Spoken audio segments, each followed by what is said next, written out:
Amahoro y'Imana bane namwe. Abantu benshi bumvishije iryo zina Yesu ariko bamwakira kwinshi gutandukanye.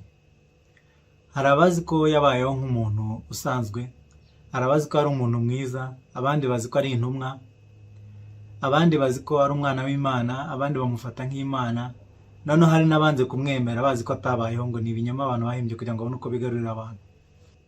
Ariko we uko ari nibyo tugiye kureba.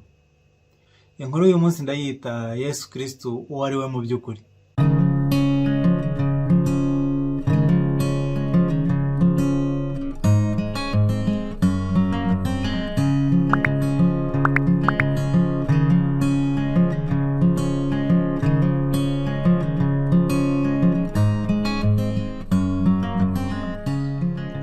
Impamvu ushaka kuvuga kuri iyi ngingo nuko nzi ko umuntu akugirira akamaro bitewe n'agaciro umuha.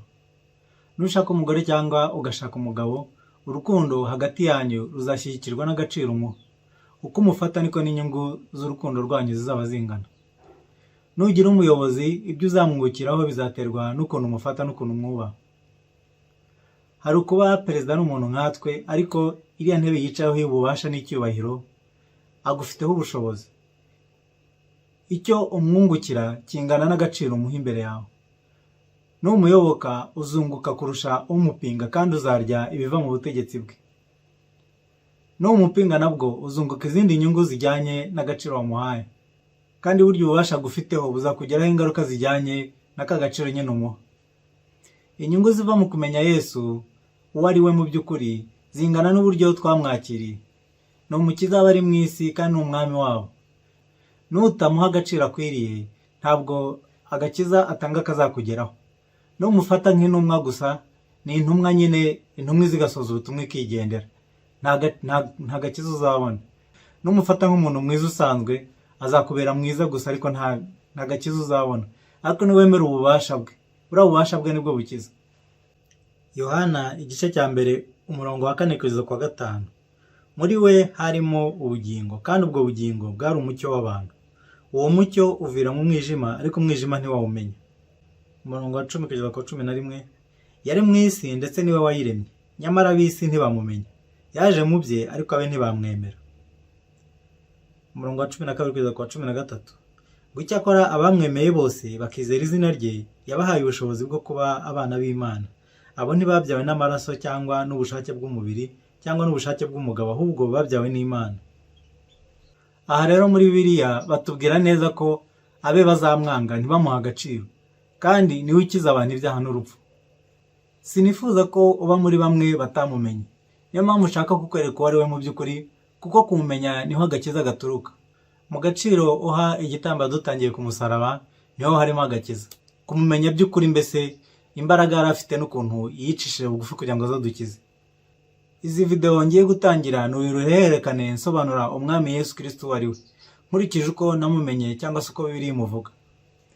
Izi nyigisho ndazishyira mu bice bibiri. Igice cya mbere, Yesu Kristo uwo ari we.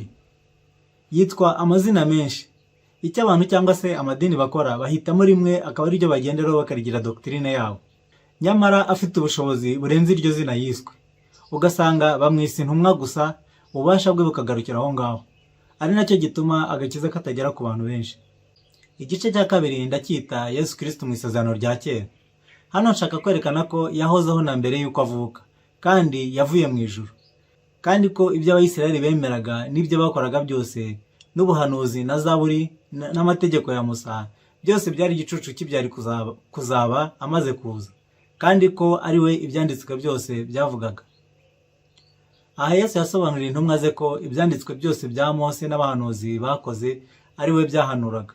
Luka 24 umurongo wa 44 kugeza ku 48. Maze arababwira ati, aya ni amagambo nababwiraga nkiri kumwe namwe, yuko ibyanditswe kuri njye byose mu mategeko ya Mose no mu byahanuwe no muri Zaburi bikwiriye gusohora. Maze abungura ubwenge ngo basobanukirwe n'ibyanditswe. Niko byanditswe ko Kristo akwiriye kubabazwa no kuzuka ku munsi wa gatatu, kandi ko kwihana no kubabarirwa ibyaha bikwiriye kubwirwa amahanga yose mu izina rye, bahereye kuri Yerusalemu, nimwe bagabo b'ibyo. ushobora kureba uruhererekane kuri menu ya YouTube video ahanditse playlist. Ubu butumwa ndabushyiraho nkurikije nimero za video, ndajya nzita amazina 1, 2, 3.